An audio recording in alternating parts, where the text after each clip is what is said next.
Bulletin में आपका मैं हूं आपके साथ शीनम शर्मा। और सबसे पहले एक बड़ी खबर, आमतौर पर बुखार में खाई जाने वाली पैरासीटामोल टैबलेट क्वालिटी टेस्ट में फेल हो गई है। खबर यह है कि केंद्रीय औषधि मानक नियंत्रण संगठन यानी कि CDSCO की तरफ से 53 दवाओं को क्वालिटी टेस्ट में फेल कर दिया गया है। इनमें बीपी, डायबिटीज और विटामिन की भी कुछ दवाएं शामिल हैं। CDSCO ने जो दवा फेल की है उनमें दर्द को दूर करने वाली दवा डिक्लोफेनेक, बुखार उतारने वाली दवा पैरासीटामोल और कुछ विटामिन की दवाएं भी शामिल हैं। ये दवाएं देश की कई बड़ी फार्मास्यूटिकल्स कंपनीज बनाती हैं। क्वालिटी टेस्ट में ये मेडिसिन फेल हो गई है और उनको सेहत के लिए खतरनाक बताया गया है। हालांकि दवा कंपनियों ने चिन्हित बैच के नकली होने का दावा किया है।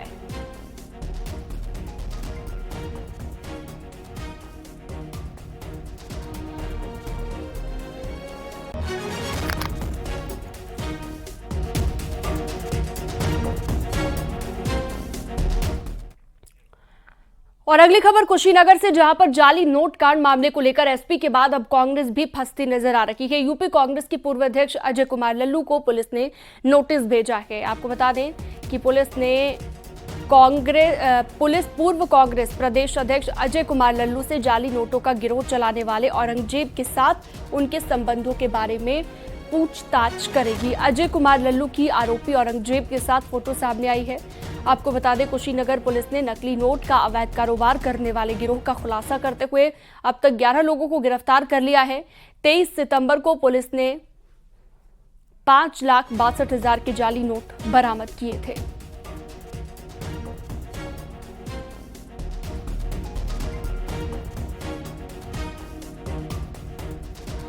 जाली नोटों के गैंग को जनपद कुशीनगर में बस्ट करते हुए पुलिस मुठभेड़ में टोटल 11 गिरफ्तारी हो चुकी है और इसमें कुछ लोगों के द्वारा भ्रामक तथ्यों एवं वीडियो के माध्यम से जो है गलतफहमी फैलाने का प्रयास किया गया है। जबकि तथ्य ये है कि ऐसे व्यक्तियों के साथ में इसमें जो शामिल एक अभियुक्त, जो शातिर अभियुक्त थे औरंगजेब, जिस पे 9 मुकदमे हैं, जिसमें गैंग रेप से भी मुकदमे हैं, उसके साथ में फ़ोटो है और उसके साथ में कनेक्शन निकल कर आया है। हमारी टीम के द्वारा ऐसे लोगों को भी नोटिस भेज के उनका बयान दर्ज किया जाएगा कि इसमें जो ये फोटोज वगैरह हैं इसमें किस तरीके के कनेक्शन है और प्योरली मेरिट के आधार पर करवाई जाएगी। कुशीनगर जाली नोट कांड पर एक और पर्दाफाश हुआ है। गैंग के मास्टरमाइंड औरंगजेब की फोटो मुख्तार अंसारी के साथ वायरल हो रही है। औरंगजेब की फोटो मुख्तार अंसारी के साथ वायरल होने के बाद पुलिस ने कई और एंगल पर भी जांच अब शुरू कर दी है। आपको बता दें कि औरंगजेब पर 9 संगीन मुकदमे दर्ज हैं। नेपाल से भी कनेक्शन होने की बात सामने आई और इस आशंका पर भी जांच जारी है।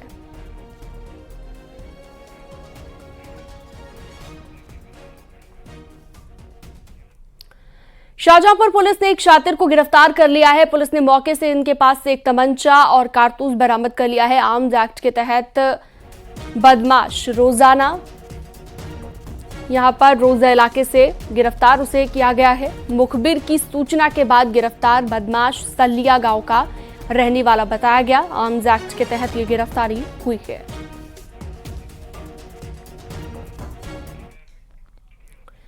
शाहजहांपुर पुलिस ने मोबाइल टावर के उपकरण चोरी करने वाले 2 चोरों को गिरफ्तार कर लिया है। शातिरों के पास से पुलिस ने चोरी का माल भी बरामद कर लिया है।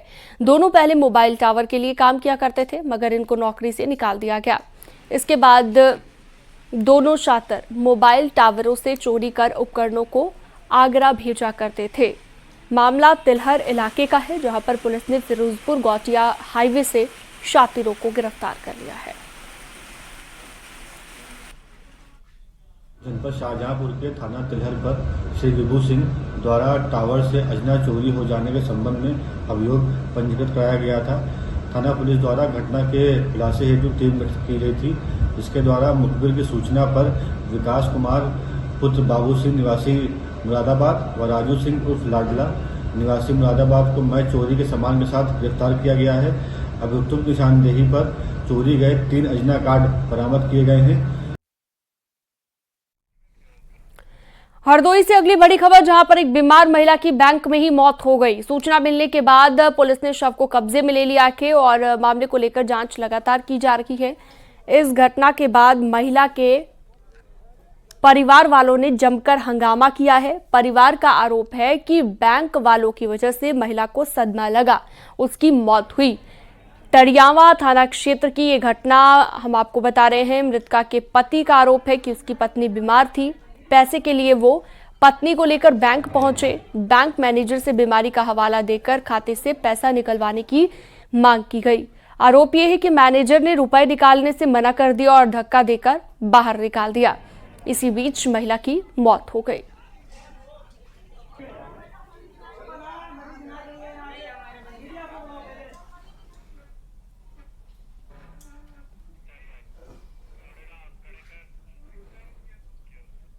शाहजहांपुर में बाढ़ के कारण सब्जियों की फसल तबाह होने की वजह से अब सब्जियों के दाम भी बढ़ने लगे हैं। टमाटर, प्याज समेत अन्य सब्जियों की कीमत में बढ़ोतरी हुई है। 30% सब्जियां दाम बढ़ाने से आम लोग परेशान हो गए हैं। आम लोगों को परेशानी का सामना करना पड़ रहा है। सब्जियों के दाम में 20 से 30% तक बढ़ोतरी हुई है। सप्ताह भर पहले तक 30 रुपए किलो बिकने वाला टमाटर 80 रुपए किलो बिक रहा है। लौकी, तुरई, गोभी और धनिया के दाम दोगुने दामों पर बिक रहे हैं। बड़ी कष्ट की बात है कि जो चीज़ बेसिक है, मान ली आदमी कहता नहीं है कि प्याज और मिर्चा से रोटी खा ले आदमी, तो जो गरीब आदमी है वो कितने रुपए, जिसकी 5,000 6,000 रुपये महीने की तनख्वाह है, तो वो किस तरीके से ये सब्जियां खरीद के खा पाए। और चलिए इसी बीच एक बड़ी खबर मेरठ से मिल रही है, जहां पर अपहरण हुए युवक को बरामद कर लिया गया है। कलिंग उत्कल एक्सप्रेस से युवक का अपहरण हो गया था, जिसके बाद अब युवक को बरामद कर लिया गया है। ये बड़ी खबर इस वक्त हम आपको दे रहे हैं, जहां पर छत्तीसगढ़ का गुलशन 5 आरोपियों को गिरफ्तार कर लिया गया है। मेरठ के थाना जीआरपी में मुकदमा दर्ज किया गया है। छत्तीसगढ़ से हरिद्वार जा रहे थे 2 भाई, जिस दौरान अपहरण हुआ था। निखिल फोन लाइन पर जुड़ गए मेरठ से ज्यादा जानकारी के साथ।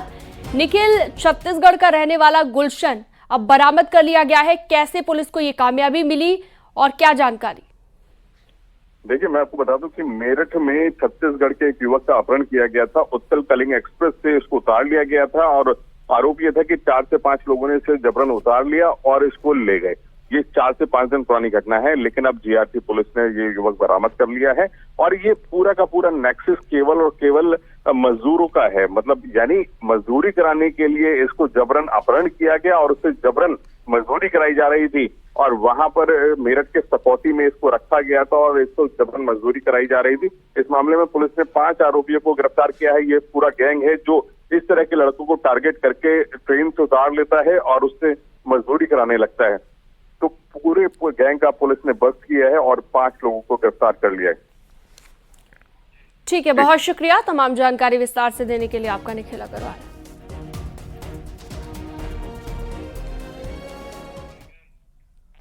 मुख्यमंत्री योगी आदित्यनाथ आज जम्मू कश्मीर के दौरे पर रहेंगे। जम्मू कश्मीर में चल रहे विधानसभा चुनाव के लिए प्रचार करेंगे और इसके साथ ही आपको बता दें कि सीएम योगी बीजेपी के लिए 3 रैलियों को संबोधित करेंगे। दोपहर 12 बजे पहली जनसभा छंब विधानसभा में, तो दूसरी रैली दोपहर में 1:30 बजे रामगढ़ विधानसभा में करेंगे। वहीं तीसरी चुनावी रैली 3:15 बजे आरएसपुरा में होगी और यहां पर संबोधित करेंगे। आपको बता दें कि जम्मू कश्मीर की 90 विधानसभा सीटों के लिए 3 चरणों में मतदान हो रहा है।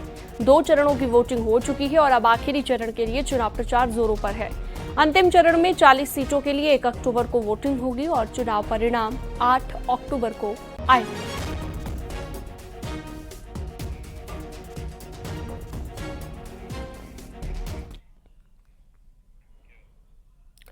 लोक जनशक्ति पार्टी रामविलास अब यूपी में पार्टी का जनाधार बढ़ाने की तैयारियों में जुटी हुई है और पार्टी के राष्ट्रीय अध्यक्ष चिराग पासवान ने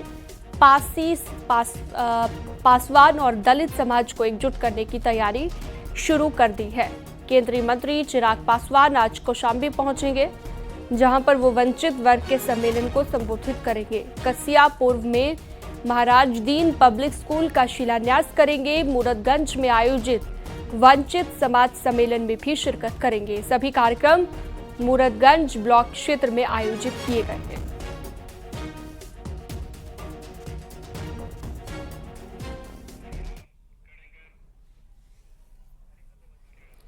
हाईकोर्ट की लखनऊ बेंच ने राहुल गांधी की नागरिकता के विवाद पर सिटीजनशिप एक्ट के हवाले से केंद्र सरकार से ब्यौरा मांगा है। ये बड़ी खबर इस वक्त हम आपको दे रहे हैं, जहां पर कर्नाटक के बीजेपी कार्यकर्ता एस विघ्नेश शिशिर की याचिका पर हाईकोर्ट ने आदेश दिया है। सिटीजनशिप एक्ट 1955 के तहत केंद्र सरकार के सक्षम अधिकारी को दी गई शिकायत पर कार्यवाही का ब्यौरा हाईकोर्ट ने तलब किया है। याची के मुताबिक सक्षम प्राधिकारी को दो बार शिकायत के बाद भी कोई कार्रवाई न होने पर दोबारा से याचिका दाखिल की गई।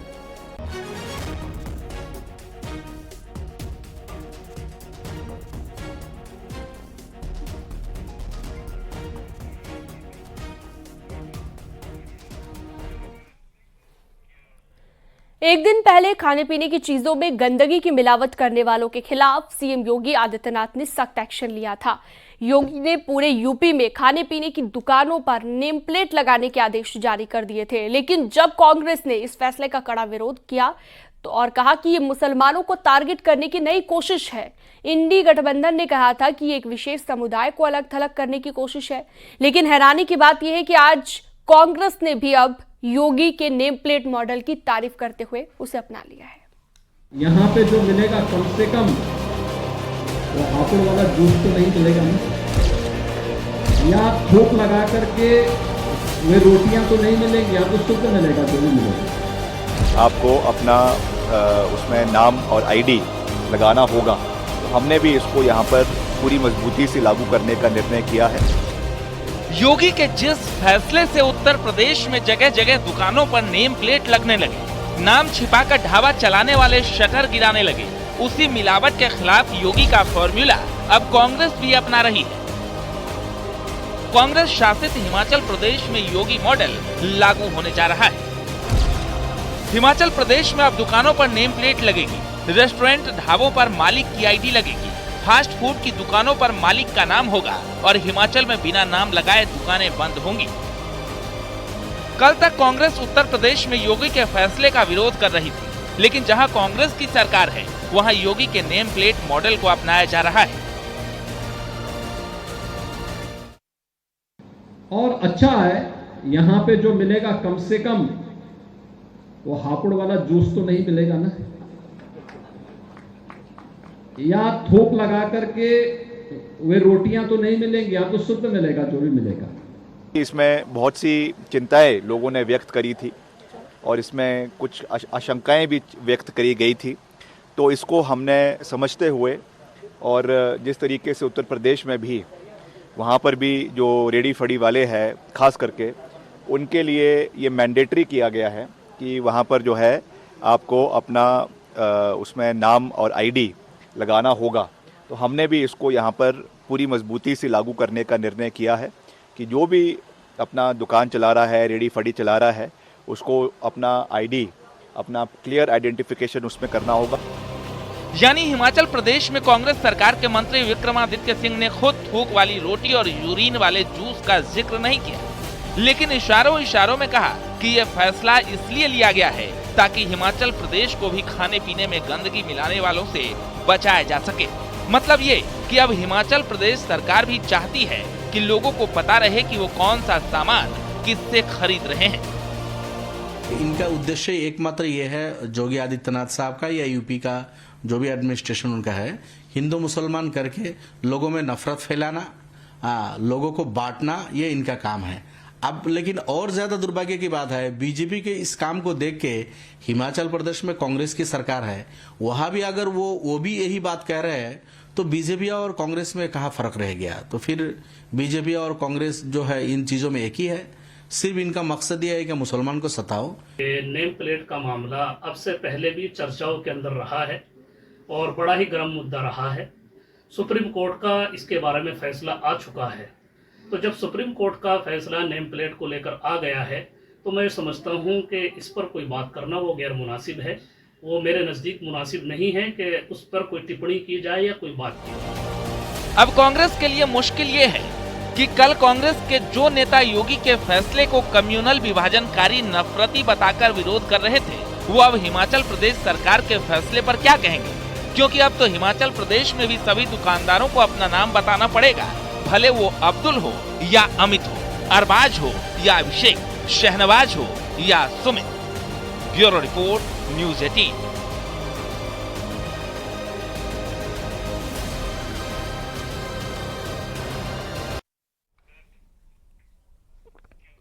बागपत पहुंची हिंदुवादी नेता साध्वी प्राची ने थूक जिहाद को लेकर एक बड़ा बयान दिया है। उन्होंने कहा कि थूक जिहाद फैलाने वालों का एनकाउंटर कर देना चाहिए। उन्होंने थूक जिहाद को हिंदू धर्म को भ्रष्ट कर देने का एक बड़ा षड्यंत्र इसे बताया है।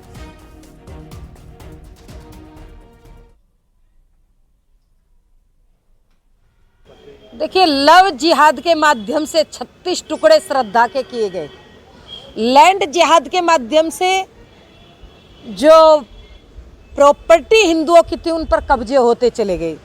अब ये हिंदुओं का धर्म भ्रष्ट करने के लिए ये इतना बड़ा षड्यंत्र इनका चल रहा है। थूक जिहाद, मूत्र जिहाद।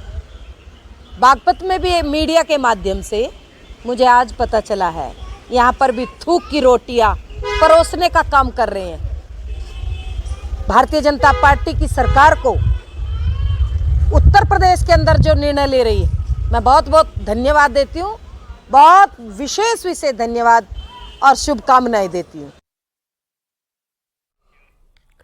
और हाथरस से बड़ी खबर, जहां पर पुलिस और बदमाशों में मुठभेड़ में 2 बदमाश घायल हुए हैं। लूट की घटना में शामिल थे ये बदमाश। दोनों को अस्पताल में भर्ती करवा दिया गया है और बदमाशों के पास से तमंचा और कारतूस बरामद कर लिया गया है। पुलिस और बदमाशों के बीच मुठभेड़ हुई है और 2 बदमाश घायल हुए हैं।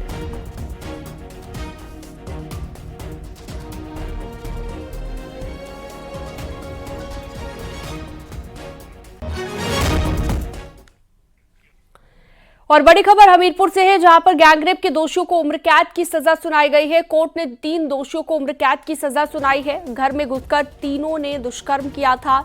17 साल पुराने केस में कोर्ट ने फैसला सुनाया है। सभी दोषियों पर 67 हजार का जुर्माना लगा दिया गया है। तो बड़ी खबर, 3 दोषियों को सजा सुनाई गई है। 17 साल पुराने केस में ये फैसला हुआ है।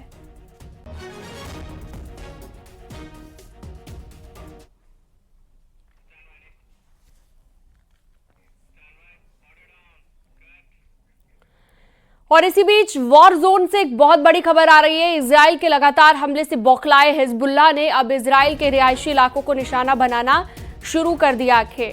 आपको बता दें कि इजराइल के अपर गलीली के रिहायशी इलाकों में लेबनान की तरफ से हिजबुल्लाह ने 40 रॉकेट लॉन्च किए, जिसमें से कुछ को एयर डिफेंस ने इंगेज किया, लेकिन बाकी रिहायशी इलाकों में गिर गए। हालांकि किसी के हताहत होने की कोई खबर अभी नहीं है।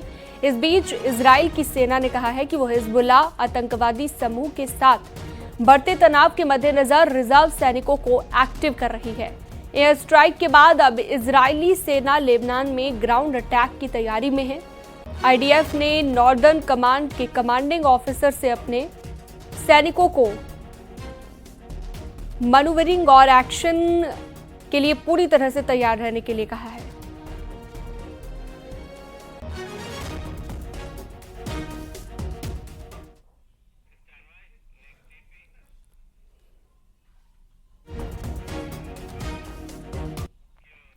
वहीं हिजबुल्लाह और इजराइल के बीच जारी तनाव के बीच भारत ने अपने नागरिकों को लेबनान छोड़ने की सलाह दी है। सरकार ने नागरिकों से कहा है कि वो दूतावास के संपर्क में रहें। दुनिया के कई देशों ने लेबनान को लेकर एडवाइजरी भी जारी की है।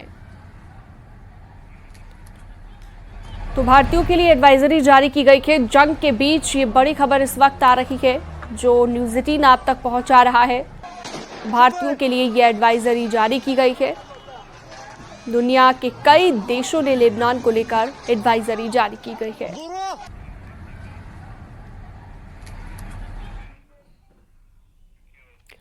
गाजीपुर की सीजेएम कोर्ट ने चंदौली जिले से संबंधित 19 पुलिसकर्मियों पर एफआईआर दर्ज करने का आदेश दिया है। इसमें एसपी से लेकर इंस्पेक्टर रैंक तक के पुलिस अधिकारी शामिल हैं। दरअसल चंदौली जिले में तैनात कांस्टेबल अनिल सिंह ने 2021 में तत्कालीन एसपी समेत 19 पुलिसकर्मियों पर भ्रष्टाचार का आरोप लगाया था। उन्होंने पुलिसकर्मियों की वसूली की लिस्ट भी वायरल की थी, जिस पर तत्कालीन एसपी ने कांस्टेबल अनिल सिंह को बर्खास्त कर दिया था।